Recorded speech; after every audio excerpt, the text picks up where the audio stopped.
Você quer se tornar um investidor, mas não sabe por onde começar? Talvez você esteja pulando algumas etapas muito importantes. Vem comigo que hoje eu vou te explicar sobre como poupar o seu dinheiro, como ter uma vida financeira saudável e, claro, como montar a sua reserva de emergência.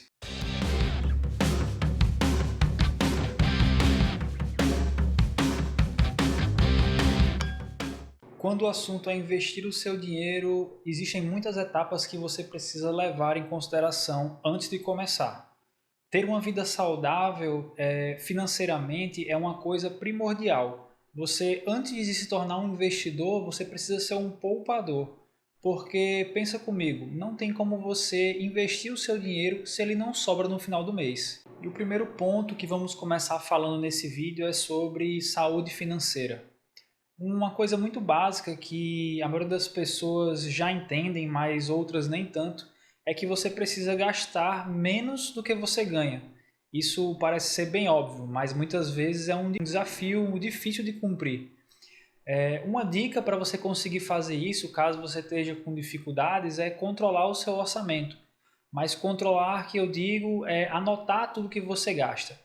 Quando você anota tudo que gasta, dessa forma você sabe para onde está indo o seu dinheiro. E tendo ideia de para onde está indo o seu dinheiro, você consegue reorganizar de forma prioritária. Então, antes de você ser um investidor, o primeiro investimento que você precisa fazer é na sua saúde financeira. Outro ponto muito importante é com relação a dívidas. Dívidas, elas são basicamente o freio de mão da vida do investidor. Então, se você tem dívidas, e especialmente se essas dívidas ela têm uma alta taxa de juros, como por exemplo o cartão de crédito, o cheque especial, você precisa se livrar delas o mais rápido possível. Os juros dessas dívidas são tão altos que nenhum investimento vai ser capaz de acompanhá-las. O assunto quitação de dívidas ele nos leva a um ponto muito importante que é como poupar mais. Muitas vezes você pode estar se perguntando aí como eu vou pagar minhas dívidas se não sobra nada no final do mês. Agora eu quero que você preste atenção porque eu vou te dar algumas dicas importantes como você pode poupar mais no final do mês. Existe um investidor que eu admiro muito chamado Luiz Barsi Filho, que ele tem uma frase mais ou menos assim: o homem ele tem que aprender a controlar os seus egos. Para mim, esse é um dos pontos chaves para você aprender a poupar dinheiro e a viver com menos do que você gasta. Porque pensa comigo, se você aprender a controlar os seus egos e as suas vontades e entender que você não deve mostrar nada para ninguém em termos materiais, esse vai ser um longo caminho andado já para conseguir gastar menos do que você ganha no final do mês e conseguir assim também poupar alguma coisa. Uma das piores coisas que o ser humano ele pode fazer é comprar coisas que ele não precisa com dinheiro que ele não tem para impressionar pessoas que ele não gosta. Essa frase não é minha, essa frase é bem antiga e conhecida, mas ela retrata muito bem a vida de muitas pessoas na sociedade hoje em dia. Uma das dicas que eu posso te dar para você que quer gastar menos do que você ganha é separar o valor que você quer guardar já de início, já de cara. Então você vai pegar esse seu dinheiro logo no início do mês e já guardar aquele valor estipulado e viver com o resto. Dessa forma você vai se obrigar a poupar alguma coisa logo no início do mês e isso vai te ajudar muito. Esse hábito ele vai te ajudar muito a se tornar um poupador e a criar esse hábito de poupar. Outra dica muito importante também, e essa dica ela não é minha, na verdade eu quero dar até os créditos aqui, eu peguei do canal do Raul Sena. É uma dica muito legal e que faz muito sentido se você parar para pensar, que é foque nos grandes gastos, não foque em gastos pequenos.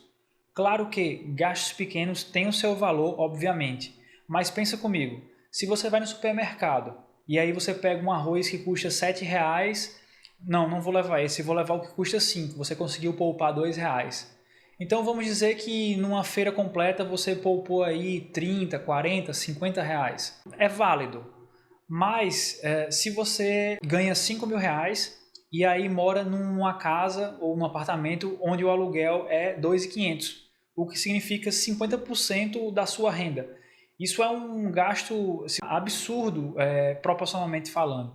Então, se você focar nos grandes gastos, ou seja, tentar diminuir esse aluguel de 2.500 para 1.500 ou para R$ 1.000, caso seja possível, iria ajudar muito no final do mês a poupar uma grande quantia de dinheiro. Mas caso você seja aquela pessoa que realmente não consegue poupar porque não sobra nada no final do mês, porque você ganha muito pouco, meu conselho para você é outro. Eu acho válido você tentar criar o hábito de poupar, nem que seja R$ 10 todos os meses, porque esse hábito ele vai lhe ajudar quando você estiver ganhando mais dinheiro. E o meu conselho para você é tente focar no seu aumento de renda, porque nenhum investidor ele ficou rico apenas investindo, mas geralmente essas pessoas que ficaram ricas com investimento era porque também ganhavam muito dinheiro empreendendo ou fazendo coisas que elas eram muito boas naquilo. Bom, e agora sim nós chegamos nela, que é a tão esperada reserva de emergência. Vamos falar um pouquinho sobre a reserva de emergência. Mas antes eu queria te pedir para, caso esse conteúdo está fazendo sentido para você, que você comentasse qualquer coisa para que o YouTube ele possa jogar para mais pessoas e que você desse o like e se inscrevesse no canal, compartilhasse esse vídeo com outras pessoas que você acredita que vão se beneficiar desse conteúdo. Então vamos lá, reserva de emergência. Por que a reserva de emergência é tão importante e por que as pessoas falam tanto dela? Bom, ao meu ver, a reserva de emergência ela é crucial na vida de um investidor. O investidor, principalmente aquele investidor de renda variável, ele vai ver o seu patrimônio ao longo do tempo oscilando bastante. Então, se você investe em ações, por exemplo, aquele seu investimento ele pode estar em um determinado momento do ano em uma alta e em outro determinado momento do ano em uma baixa. E a gente não quer se pegar num momento ali onde a gente vai necessitar desse dinheiro e onde suas ações elas estejam numa baixa. Então, se você se visse numa situação dessas sem ter a sua reserva de emergência, muito provavelmente você iria precisar vender as suas ações e sacar o seu dinheiro com uma grande perda, o que iria lhe desmotivar drasticamente. E muitas pessoas já desistiram da vida dos investimentos por causa disso, por causa que não tinham reserva de emergência. A reserva de emergência também é muito importante porque ela vai te dar uma tranquilidade na hora de investir, porque você está colocando ali, teoricamente, um valor ou um dinheiro onde você não precisa tanto dele assim, porque você já tem a sua reserva de emergência. E acredite, emergências elas sempre acontecem.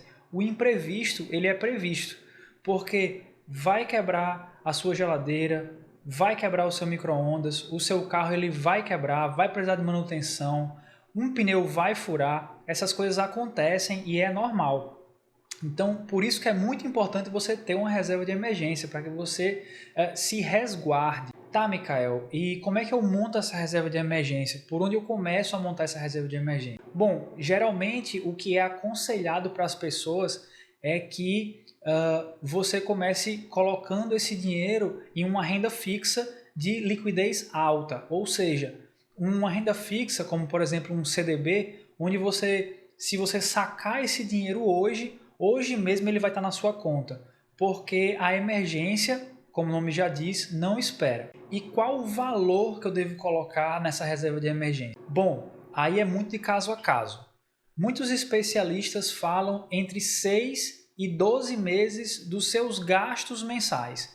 Então, digamos que você ganhe R$ 10.000 por mês, a termos de exemplo aqui, e você gaste 5 mil, a sua reserva de emergência vai ser 6 meses vezes 5 mil, que são os seus gastos mensais, ou 12 meses vezes 5 mil. Se caso você suba esses gastos mensais para 6, 7 mil, a sua reserva de emergência ela deve acompanhar aí os seus gastos para que você fique bem resguardado. Agora, existem alguns casos, como por exemplo, se você é um casal de pessoas, né, que são concursados. Então as duas pessoas são concursadas, têm uma previsibilidade boa, uma previsibilidade alta de que vão receber ali os seus proventos todos os meses, né, o seu soldo, o seu salário todos os meses. E tem uma baixa porcentagem de que você vai ser demitido da sua empresa. É muito difícil você ser demitido, são casos muito específicos para que você saia de um concurso público dessa forma. Então, nesse caso, eu acredito que as pessoas elas ficariam mais confortáveis em ter menos dinheiro na sua reserva de emergência. Mas isso é muito subjetivo. Eu conheço casais que são ambos concursados, mas eles se sentem mais seguros tendo uma reserva de emergência maior. Então, pessoal, isso é muito subjetivo. Vai muito de cada um. Tem gente que fica confortável tendo um valor menor e está tudo bem, que aquela pessoa é super controlada, seus gastos são previsíveis, e tem gente que prefere ter uma renda aí, um valor maior na sua reserva de emergência. Mas uma coisa é certa, você precisa ter a sua reserva de emergência. Não comece a investir sem essa reserva de emergência. Micael, então eu vou ter que esperar aí 1 ano, 2 anos, 3 anos montando a reserva de emergência para começar a investir, e o meu custo de oportunidade? Essa é uma pergunta muito válida, é um questionamento muito válido, e o que alguns especialistas falam é o seguinte, que você pode fazer ao mesmo tempo. Ao mesmo tempo que você monta a sua reserva de emergência, você iria destinar, digamos, 80% do valor que você vai guardar no final do mês para a sua reserva de emergência, 20% você começaria ali investindo no mercado acionário, ações, fundos imobiliários, enfim, você iria para esses investimentos que são um pouco mais voláteis, um pouco mais arriscados, por assim dizer. Mas pessoal, cuidado! Não comece a investir no mercado acionário se você não sabe o que você está fazendo. Caso você precise ainda de mais conhecimento, de mais segurança para começar investindo em ações, em fundos imobiliários, aguarde, estude, entenda melhor, peça ajuda e foque na sua reserva de emergência. Não precisa ter pressa para começar a investir, porque essa é a principal diferença de quem investe com estratégia e com método de quem investe com emoção. E pode ter certeza que quem investe com emoção vai perder dinheiro no mercado acionário. Então, resumindo, antes de você pensar em mercado acionário, em investir em ações, você precisa ter essas coisas em dia. A sua saúde financeira, zero ou quase nada de dívidas, ter o seu hábito de poupar antes de ter o seu hábito de investir e ter a sua reserva de emergência. Isso vai diferenciar você de uma pessoa que desiste rápido para um investidor de sucesso no longo prazo, conseguindo assim fazer com que a sua estratégia previdenciária ela dê certo depois de longos anos investidos. Se você ainda não sabe a importância de começar a investir, eu vou deixar aqui o link do meu primeiro vídeo, onde eu falo aí basicamente sobre essa necessidade de investir, especialmente se você mora aqui no Brasil, né? Então por hoje é isso, pessoal. Muito obrigado pela sua audiência e até o próximo vídeo.